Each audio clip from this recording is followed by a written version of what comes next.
Mis amigos y compañeros me han escuchado más de una vez evocar una cita que repetía con frecuencia mi maestro Fernando Castilla, que era relativa al epitafio que Andrew Carnegie hizo figurar en su tumba. Aquí yace el hombre que tuvo el talento de rodearse de personas de más talento que él.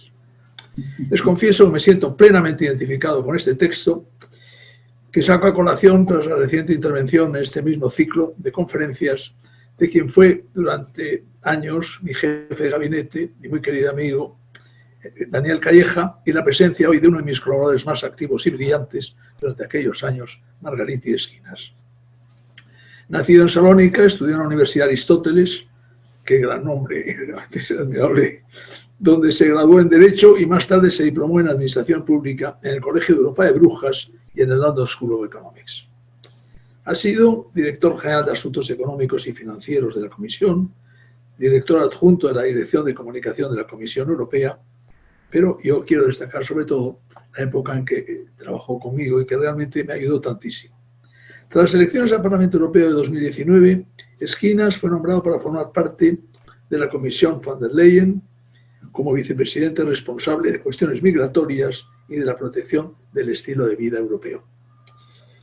Y dejo para el final lo más importante. Margariti está casado con una española, Mercedes Alba González, a quien conoció durante la época de estudiantes en el Colegio de Europa de Brujas, y a quien desde aquí envío un recuerdo muy cariñoso.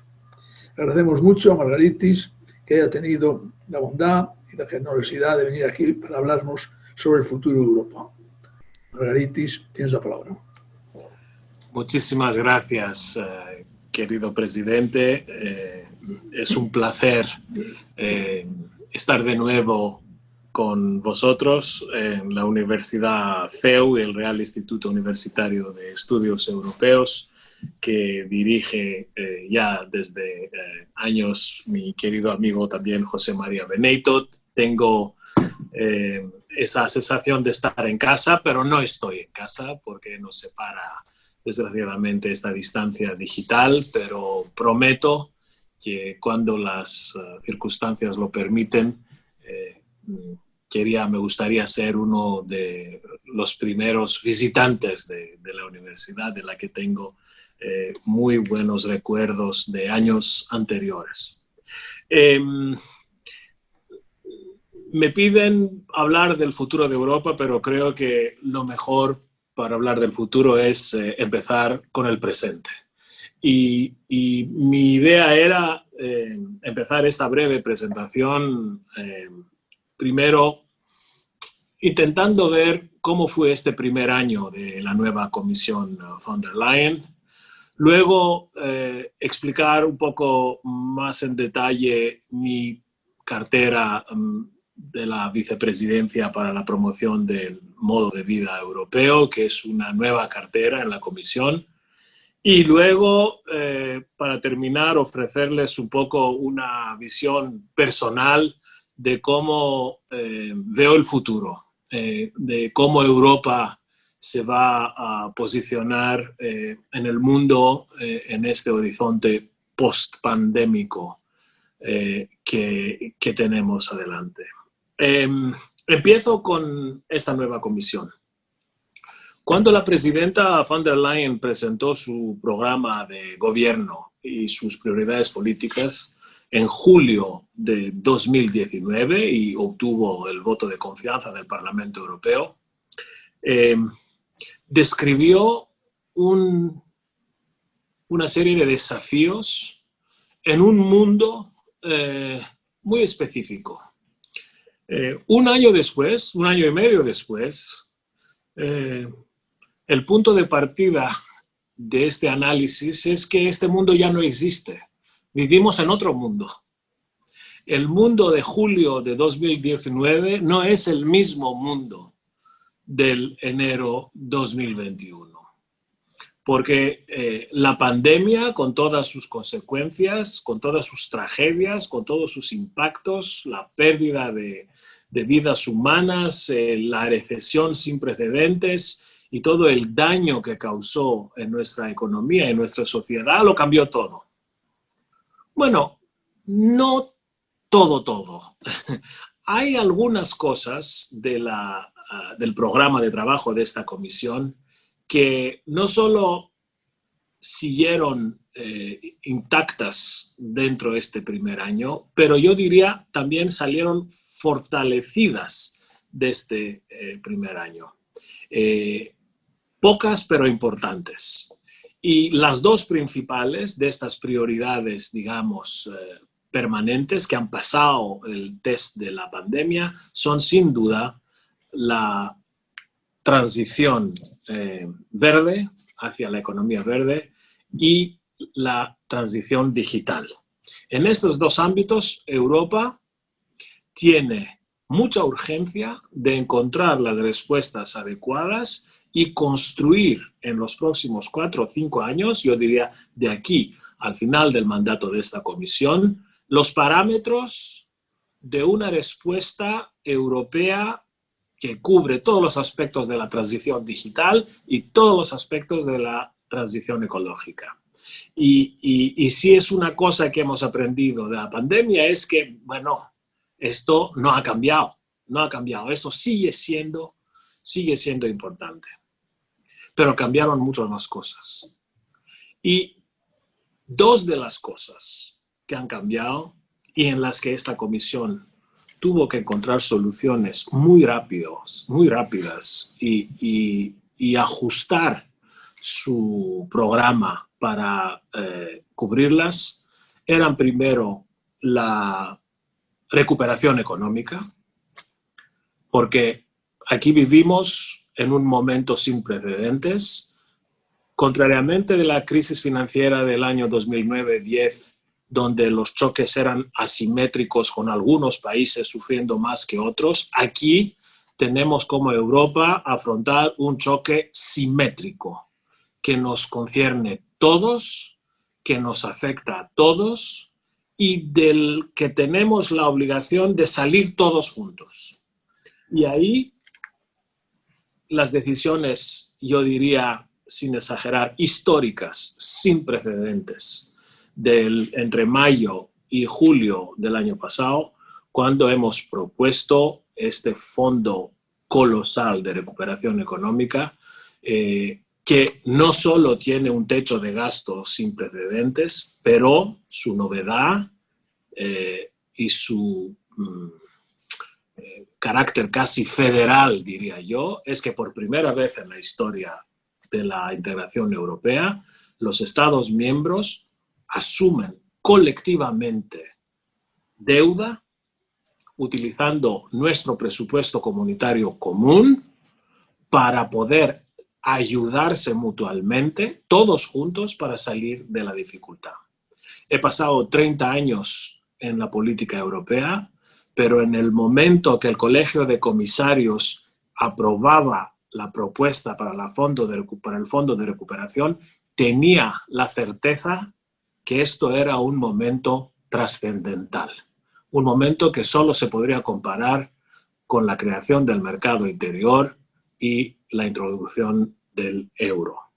Este momento para los institucionalistas, muchos lo han presentado como un momento hamiltoniano para hacer el paralelo con el proceso federal americano. A mí me gustaría describirlo con una metáfora más bien europea. Era un momento de alea jacta est, de Rubicon. Europa cruzó el Rubicón con esta decisión, en el sentido que no hay vuelta atrás. Después de este momento, sí, Europa ha dado un salto federal. La segunda prioridad, también importante y también nueva, que teníamos que afrontar era la gestión de la pandemia. Y ahí tuvimos una dificultad, más bien dos dificultades. Primera dificultad, que los Estados miembros en los primeros meses de la pandemia lo han hecho mal, han hecho todas las cosas que no tendrían que hacer, cerrar fronteras, prohibir exportaciones de material médico, actuaron bajo la presión y el pánico del momento, pero muy pronto se dieron cuenta de la necesidad de coordinar entre ellos y con Bruselas, de la independencia que nos une, de nuestro mercado interior que asegura nuestro aprovisionamiento, pero hasta llegar el momento de la interdependencia hubo un momento de descoordinación y esto era la primera dificultad. La segunda dificultad era la asimetría entre lo que pedían los europeos, que pedían más Europa para afrontar la pandemia. ¿Qué hace Europa? ¿Por qué Europa no está?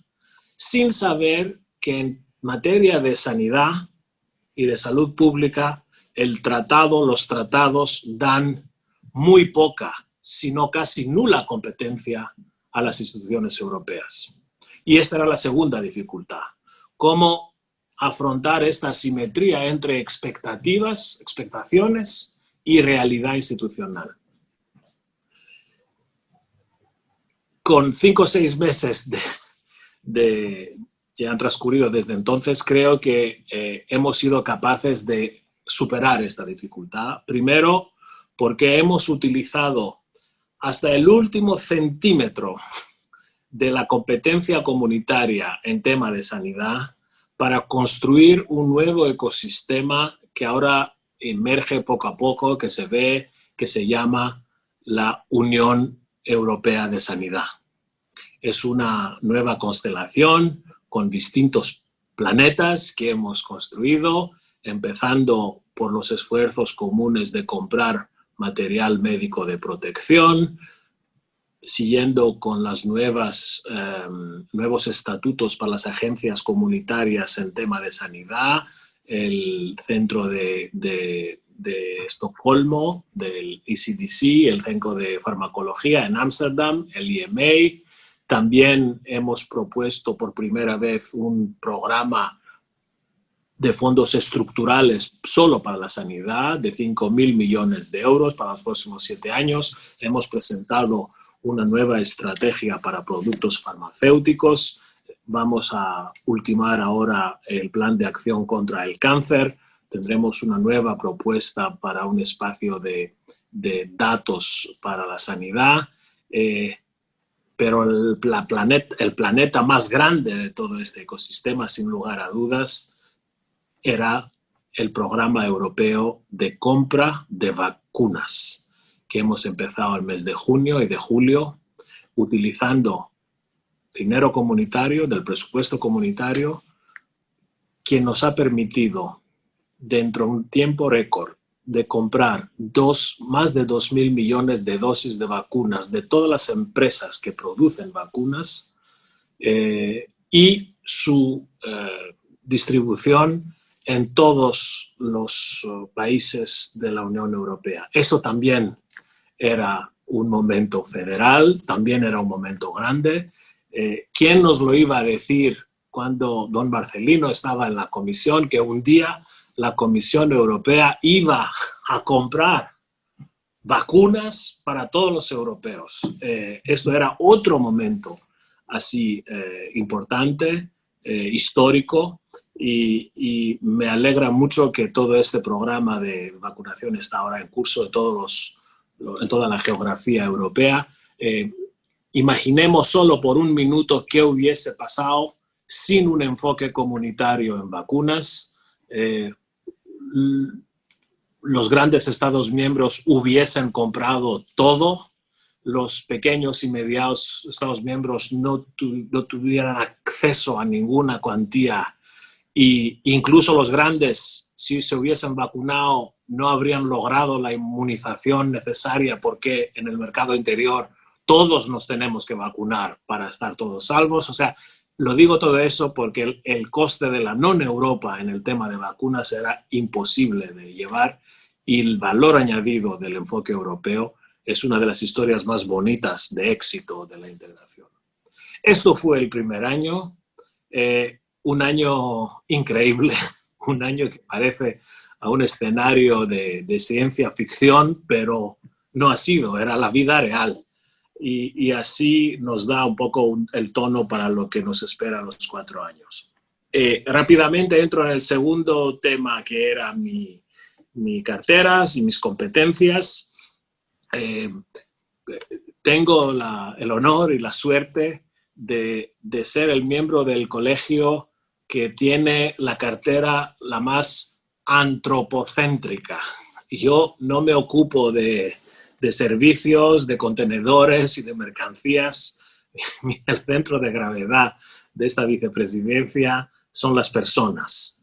Y dos familias de políticas. Primero, lo que Emmanuel Macron llamó en su famoso discurso a la Sorbona la Europa que protege, que tiene dentro las políticas de migración, seguridad, sanidad, con otro grupo de políticas que es la Europa de las oportunidades, como es la educación, la cultura, la juventud, las habilidades, la formación. Y todo eso, la Europa que protege y la Europa de oportunidades es un poco el ámbito de mis competencias. En este primer año, bueno, no hace falta hablar de sanidad, ya lo hemos dicho en la primera sección de esta presentación, pero para la segunda también ahora estamos trabajando para resolver el problema de migración. Es impensable, es muy difícil de comprender por qué Europa, que tanto ha logrado, no ha podido todavía tener una política europea de migración y de asilo.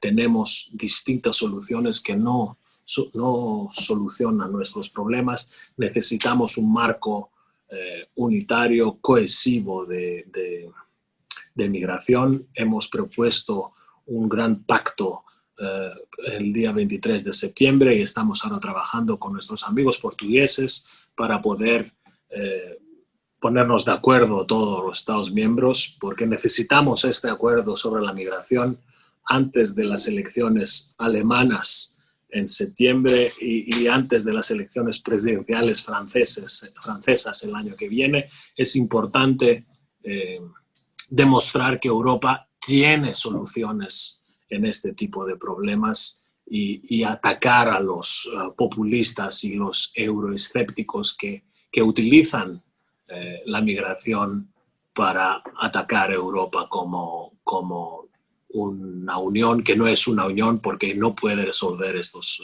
temas complicados. Igual hemos hecho mucho progreso en el tema de educación con el gran objetivo de crear este espacio europeo de educación de aquí 2025 con las alianzas europeas de universidades que convergen sobre currícula, pero también en un momento convergerán sobre títulos, también con un plan de acción para la educación digital que tanto necesitamos y que la pandemia demostró su utilidad y su urgencia, y también en un ámbito un poco más ambicioso, estamos trabajando con todas las industrias creativas y el sector de las artes, que también ha sufrido mucho en la pandemia, para encontrar soluciones que permitirán a Europa de ser un escaparate de creación y de artes a nivel mundial. Termino con el futuro. Siempre todas las previsiones son complicadas, siempre es muy arriesgado y yo diría más arriesgado en estos momentos de ofrecer una visión del futuro, pero pensándolo más bien objetivamente, mirando también hacia atrás y teniendo en consideración las cosas importantes que pudimos hacer estos últimos años, teniendo también en cuenta la salida del Reino Unido, que en muchos de estos aspectos y de estas políticas siempre ha sido un obstáculo, un freno, diría yo, a los avances a nivel comunitario. Una de las conclusiones que yo saco para el futuro es que después de la pandemia habrá un nuevo interés para el multilateralismo. Si hay una cosa que es clara, es que la pandemia hizo claro es que ningún Estado miembro en ninguna parte del mundo por sí solo puede sobrevivir, solucionar sus problemas sin tener un anclaje con la cooperación internacional en ámbitos multilaterales. Europa ha sido el protagonista de este enfoque multilateral en los últimos 15 años. Desgraciadamente, en los últimos 5 años nos sentimos muy solos en esta tarea, ya que los demás no nos siguieron y sobre todo Estados Unidos no nos siguieron en este interés por el multilateralismo, pero estoy convencido que ahora una de las cosas que Europa tendrá que tener en cuenta es que su papel, su defensa de las organizaciones multilaterales y de un mundo basado en reglas claras de derecho será la vía por seguir. Vemos que desde ayer los Estados Unidos ya están de vuelta a la Organización Mundial de la Salud, que ya están de vuelta a los acuerdos de París, y esto crea una dinámica que creo que va a marcar los años que vienen. Segunda conclusión para el futuro, que es más bien más europea, es qué es lo que en Europa tendremos que decidir hacer juntos, reforzar en los años que vienen. ¿Qué es lo que nos falta todavía? Y ahí yo creo que la respuesta es más bien evidente.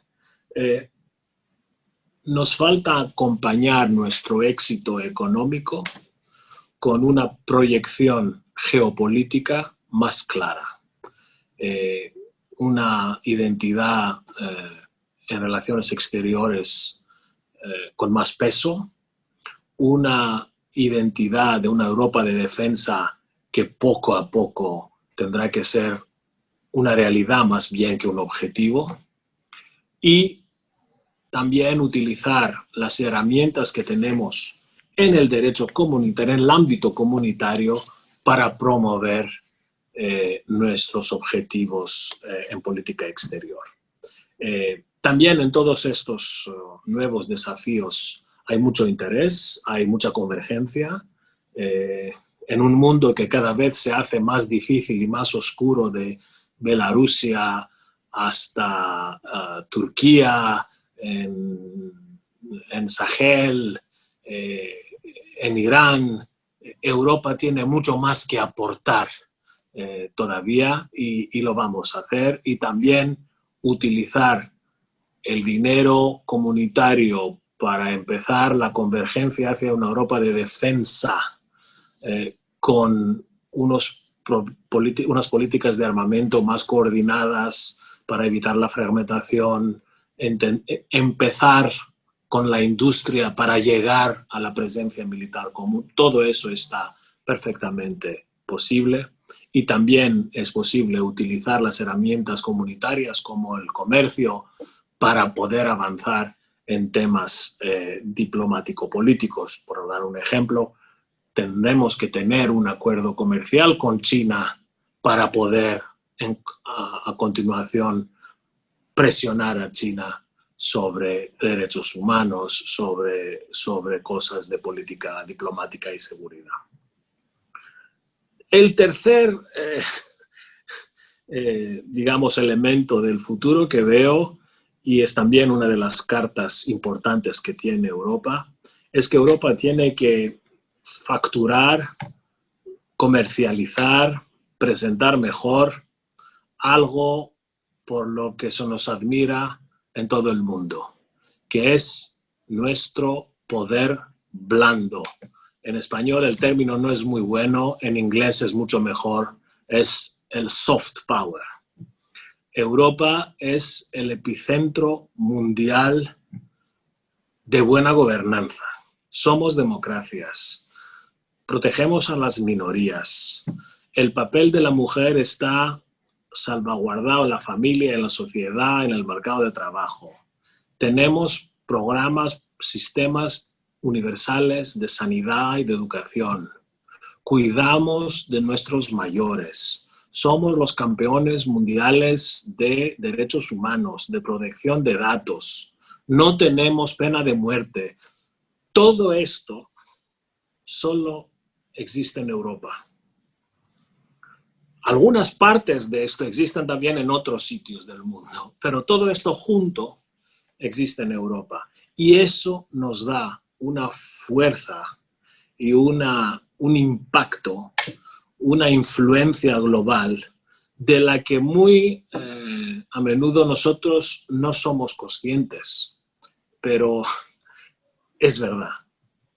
Y tenemos ahora, en esta nueva época de multilateralismo, en estas realidades pospandémicas, utilizar, aprovecharlo, comercializarlo, proyectarlo, defenderlo, promocionarlo. A mí me gusta llamarlo estilo de vida europeo, pero también se puede llamar valores europeos, se puede hablar de poder blando europeo, pero es claro de lo que cubre. Bueno, yo creo que ya he hablado un poco más que los 20 minutos que tenía programados. Es como veo las cosas y os agradezco de nuevo la invitación y estoy a vuestra disposición para las preguntas. Muchas gracias. Realmente ha sido una espléndida exposición, breve, concisa, clara. Y yo quería hacer una pregunta, y es la siguiente. Yo recuerdo la comisión, cuando España ingresa, pues son 12 países. Se ha multiplicado un número de países que no todos, evidentemente, cumplen las reglas aquellas que existían hace años. ¿Qué va a poder ocurrir en el futuro? Es decir, ¿va a ser posible con un número tan alto de países que no reúnen las mismas condiciones, evidentemente que están muy lejos unos de otros? ¿En qué medida esto puede hablarse de esas dos velocidades de las que hablábamos siempre? Ahora puede otra vez volverse a ello. ¿Y cómo puede articularse esas dos velocidades? Esa era una de las preguntas, de las muchas que podía hacer. Pero realmente ha sido tan clara la exposición que creo que a todos nos deja muy tranquilos, y quiero reiterar la felicitación a Margaritis por su presencia aquí y por la claridad de lo que has dicho. Bueno, quizás puedo hacer un comentario porque la respuesta es más compleja en esta pregunta, es más multidimensional.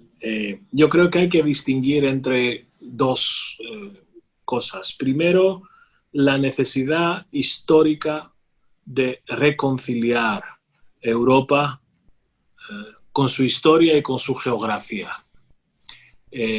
Esto era un momento geopolítico importante después de la caída del muro de Berlín y era una obligación en la que Europa no podría fallar. Entonces, unificar el espacio europeo con esta gran Europa del centro y del este es algo, creo que históricamente está justificado y confirmado. Ahora bien, es otra cosa que en algunos de estos países hay todavía fuerzas políticas que intentan utilizar políticamente en el interior de estos países el argumento que Bruselas es el nuevo Moscú, que Bruselas nos quiere controlar, nos quiere oprimir, nos quiere imponer eso, el otro. Es preocupante que estas fuerzas políticas, algunas llegan en los gobiernos, no muchos, pero sí algunos, y es preocupante que todo el poder, digamos, de Estado de Derecho y todos los esfuerzos que está haciendo la Comisión para que estos gobiernos trabajen según las reglas no siempre tienen éxito y muy a menudo nos ven obligados a recurrir en el Tribunal de Justicia Europeo. Pero yo creo que lo que importa más es que en las opiniones públicas de estos países hay una convicción profunda de que su sitio es Europa y que estas fuerzas políticas, incluso los años que gobiernan, no pueden cambiar la vinculación y el convencimiento de la sociedad que su sitio está en Europa. Y esto para mí en estos momentos es suficiente. Nos da esta perspectiva que Europa podrá seguir trabajando para unificar este espacio. Vicepresidente, muchísimas gracias. Ha sido muy interesante, muy ilustrador.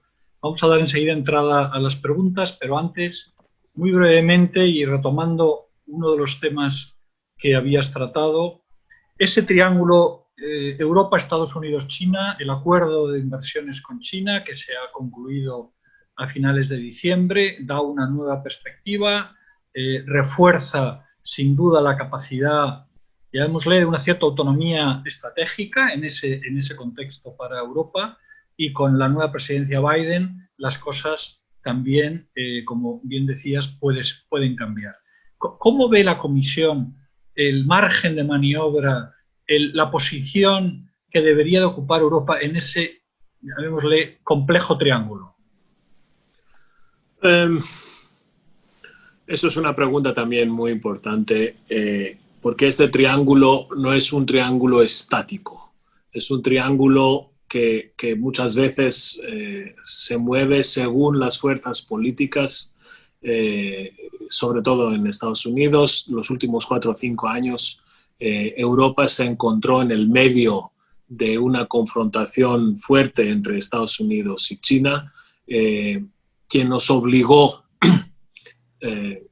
posicionarnos de manera muy equilibrada, intentando a veces sin éxito demostrar nuestro convencimiento al vínculo transatlántico y, por otro lado, seguir trabajando con China, porque China es un socio en el comercio mundial, pero también es un competidor estratégico de Europa.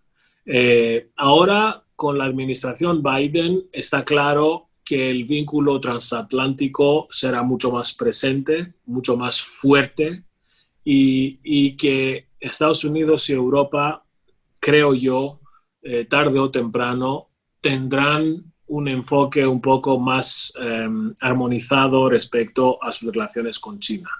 Pero para llegar en este equilibrio entre Estados Unidos y Europa en su trato con China, tendríamos que hacer algo que se hizo hace pocas semanas, que es concluir un acuerdo de protección de inversiones europeas en China, que los americanos ya tienen, por cierto, y nosotros no teníamos. ¿Cómo hemos logrado este acuerdo? Ahora sí, teniendo la seguridad que nuestros intereses estratégicos e inversiones están protegidas en China, ahora sí, como decía antes, podemos seguir trabajando en todos los otros ámbitos. Entonces, Europa ahora en este triángulo seguramente se aproximará más a Estados Unidos, pero después de haber solucionado sus problemas con China, cosa que nos permitirá a tener más influencia y más peso en nuestras relaciones político-diplomáticas. Muy bien, hay una pregunta de José Herrera, antiguo diputado, bueno, sobre una cuestión que tiene connotaciones de política interna y por tanto entiendo que puede haber ahí una cierta reserva por parte del vicepresidente de la Comisión, pero que se puede preguntar de una manera más genérica. Aquella situación en donde, como hemos visto en algunos países, en donde ha habido afectaciones al Estado de Derecho, en Polonia, en Hungría, las medidas que ha adoptado la Unión Europea y las instituciones. ¿Podría ocurrir eso también con otros países? Por ejemplo, el tema de la reforma de la justicia en España, que en estos momentos está elaborando el actual gobierno, pues parece que ha habido también en algún momento alguna advertencia por parte de las instituciones europeas. Yo creo que el tema en general es muy delicado, muy interesante, y nos gustaría preguntarle al presidente Schinas cómo ve la Comisión este tema en este momento de manera genérica. No tengo ningún inconveniente en contestar esta pregunta. Yo creo que hay que distinguir entre las amenazas sistémicas del Estado del Derecho que vemos en algunas capitales, como en Polonia, en Budapest y en Varsovia, en Polonia, en Budapest, en Hungría. Ahí vemos con preocupación una serie de fallos sistémicos del Estado del Derecho. No es solo justicia, es también el papel de las organizaciones no gubernamentales en la sociedad, es también la presencia de universidades e instituciones académicas en estos países y sus condiciones de funcionamiento. Tiene que ver muchas veces con la organización de los medios de comunicación, las reglas de propiedad para la prensa. Todo eso es un fallo sistémico del Estado del Derecho que Europa muchas veces ataca en los tribunales, y muchas veces incluso hemos activado los procedimientos del artículo 7 del tratado para ejercer y presionar a estos gobiernos de revisar, corregir estos sistemas y fallos, estos fallos sistémicos en sus estados, en sus estructuras estatales. En el tema de España, sí hay una ley que cambia en el sector de justicia, que es siempre un sector que tiene que ver con desde el años de Montesquieu, con la distinción entre los poderes.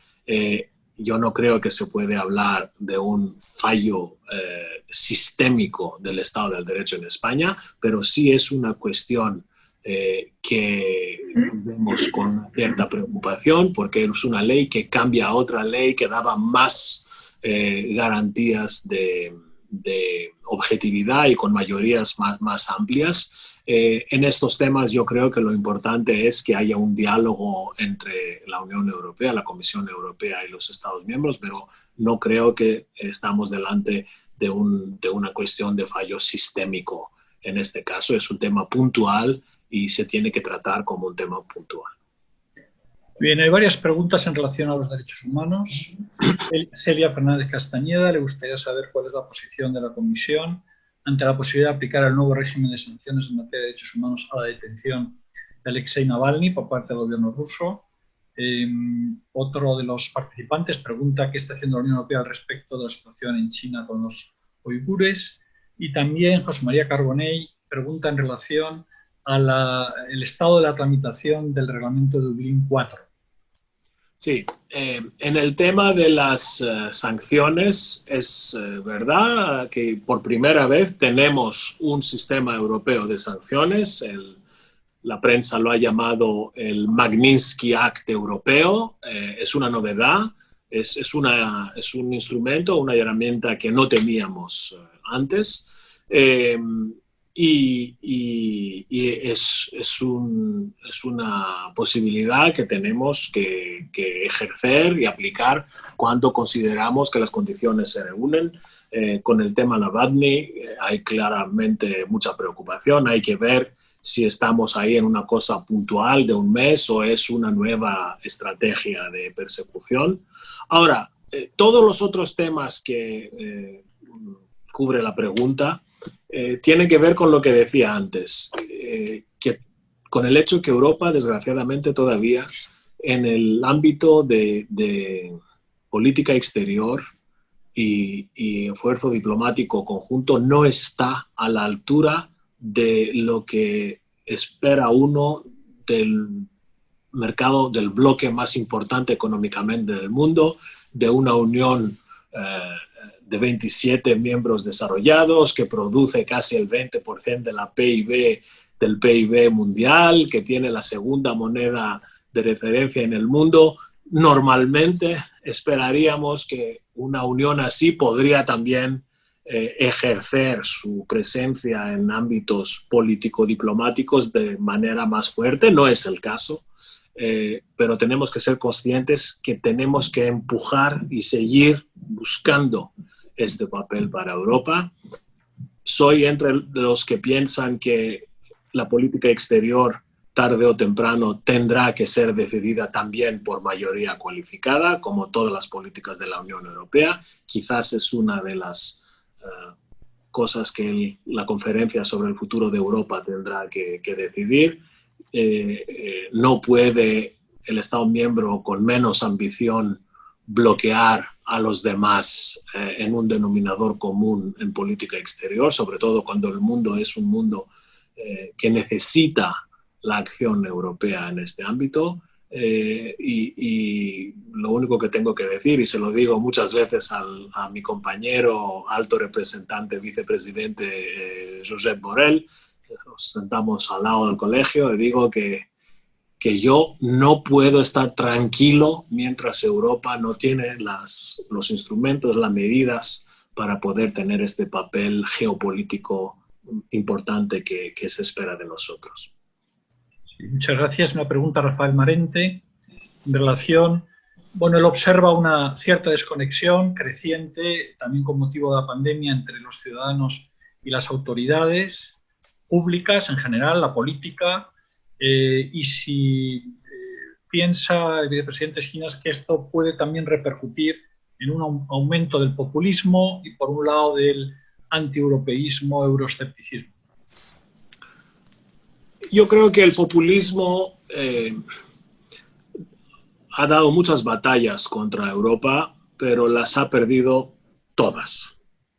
Y las ha perdido todas porque la manera de ganar a Europa es cuando estas soluciones de los populistas son mejores de las que tenemos nosotros.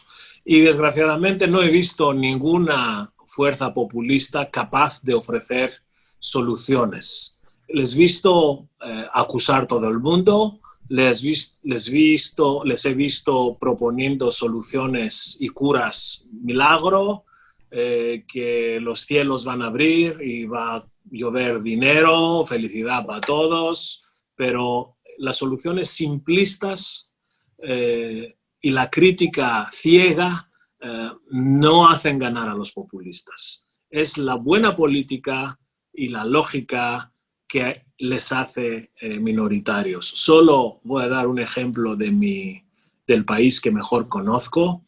En el peor momento de la crisis económica griega, el partido de la aurora boreal del Golden Dawn, el partido neonazi, estaba casi a 10% del voto.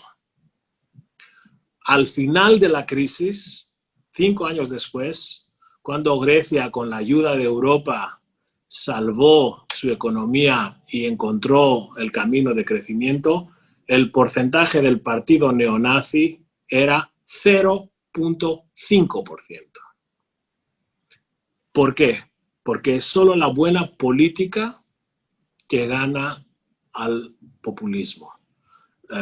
Y eso también es una lección para todos, para Europa, para las fuerzas, digamos, mainstream, para los grandes partidos que gobiernan, que es la mejor manera de derrotar el populismo, es haciendo buena política que responde a las preocupaciones de la gente, de los ciudadanos.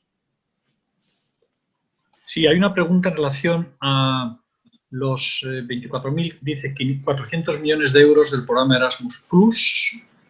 ¿Cuáles van a ser las prioridades ahí? Y después también María Isabel Nieto, profesora de Relaciones Internacionales de la Universidad Complutense, en relación a la defensa europea común, ¿es posible la creación de un cuartel general europeo? Empiezo por el segundo. Yo no creo que vamos a empezar con un cuartel general europeo y no vamos a empezar con batallones europeos que van a solucionar los problemas militares del mundo, pero sí veo esta Europa de la defensa como la consecuencia de una serie de etapas sucesivas, empezando con el gasto y las inversiones coordinadas en políticas de armamento, en haciendo cosas de investigación y de coordinación entre las Fuerzas Armadas, y poco a poco llegará el momento donde todo esto se va a converger también en una presencia europea militar sobre el terreno. Sobre la primera pregunta de Erasmus, Erasmus es el programa de más éxito en la historia de la Unión Europea, sin lugar a dudas, y es uno de los programas que son de los grandes vencedores del nuevo presupuesto comunitario, donde hemos casi triplicado el dinero. Hasta ahora hay 10 millones de europeos que han aprovechado esta oportunidad. Queremos en los próximos 7 años de tener por lo menos 20 millones de europeos. También tenemos, como decía Juncker, 1 millón de bebés Erasmus, que es el fruto de los intercambios de los europeos. Tenemos también que subir este número. Entonces, nuestro objetivo es que Erasmus llegue a ser para los europeos, para los jóvenes europeos, no una opción, sino un derecho. Que todo el mundo que quiera hacerlo pueda hacerlo, y también nos preocupa cómo hacerlo más accesible a aquellos jóvenes europeos que no viven en las ciudades, viven en universidades más periféricas y regionales, y tenemos que ayudar a todo el mundo para que pueda tener esta oportunidad única de movilidad que da el Erasmus+. Muy bien, pues las dos últimas preguntas. Por un lado, Luis Rodrigo de Castro, que pregunta ¿qué mensaje trasladaría como europeísta y como miembro de la Comisión a todos aquellos británicos que consideran que su lugar natural es Europa, pero que se sienten un poco huérfanos tras el Brexit? ¿Cree que en un futuro podría volver el Reino Unido a la Casa Común? Y Cristina Schaber pregunta sobre la Conferencia del Futuro de Europa, que hemos hablado antes brevemente, pero quizá, ¿qué temas serían los que trataría la Conferencia sobre el Futuro de Europa desde tu perspectiva? Muchas gracias. Por la primera pregunta, la respuesta es sí. Estoy seguro que en estos momentos en el Reino Unido hay una joven chica, un joven chico británico que tiene 20 años y que dentro de 20 años será el primer ministro o la primera ministra del Reino Unido, y que esta persona también va a expresar, digamos, la voz de la demografía británica, donde los jóvenes, como sabéis, han votado masivamente para que el Reino Unido siga en la Unión Europea. Estoy convencido, estoy seguro que esto será el caso, que llegará este momento de aquí a 20, 25 años, que Inglaterra, el Reino Unido, Gran Bretaña va a llamar a la puerta de Europa, y no tengo la menor duda tampoco que la puerta de Europa abrirá en este comeback, para decirlo en inglés. Ahora, en la otra pregunta sobre el menú de la Conferencia sobre el Futuro de Europa, yo creo que lo hemos hablado entre nosotros. Es como, yo diría que es esta noción de independencia estratégica de Europa que hay que definir y que hay que investir con base jurídica. ¿Qué es lo que Europa puede hacer mejor en este mundo muy incierto, inseguro? Hablando de temas como la sanidad, también temas como la política exterior y la defensa, temas como la seguridad. En todos estos sectores yo creo que hay margen para mejorar la capacidad de acción de la Unión Europea. Y lo importante es que la conferencia sobre el futuro de Europa empiece. Yo creo que es el momento. Ya hemos perdido bastante tiempo tratando preguntas de quién la va a presidir y quién va a gestionar todo ello. Creo que hay que hablar menos de la etiqueta y más del contenido de esta conferencia. y creo que nuestros amigos portugueses y el primer ministro Costa, con el que estuve la semana pasada, está muy decidido de empezar el trabajo ya. Muy bien, pues devuelvo la palabra al presidente del instituto, si él quisiera clausurar. Agradezco mucho la intervención y yo lo que le pediría es, por aquello que la cortesía del filósofo es la claridad, esa claridad de la que ha hecho gala nuestro amigo Margaritis, yo le pediría que volviera. Vivir no es ver pasar, sino volver. Y por consiguiente, esta vuelta, yo comprendo que tiene un trabajo enorme en este momento y para él sacarle una semanita dándonos un curso, comprendo que sea muy difícil. Pero yo le pido que en su agenda, cada apunte así, aunque sea con la posibilidad de borrar, si no puede llegar a hacerlo.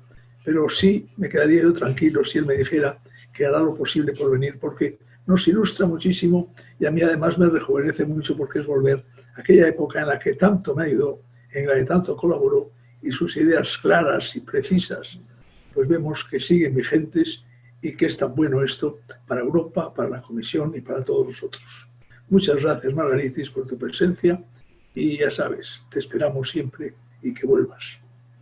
Muchas gracias a ti, querido Marcelino, muchas gracias a todos y sí, prometo que volveré. Hay que ver cuándo, pero sí prometo que volveré.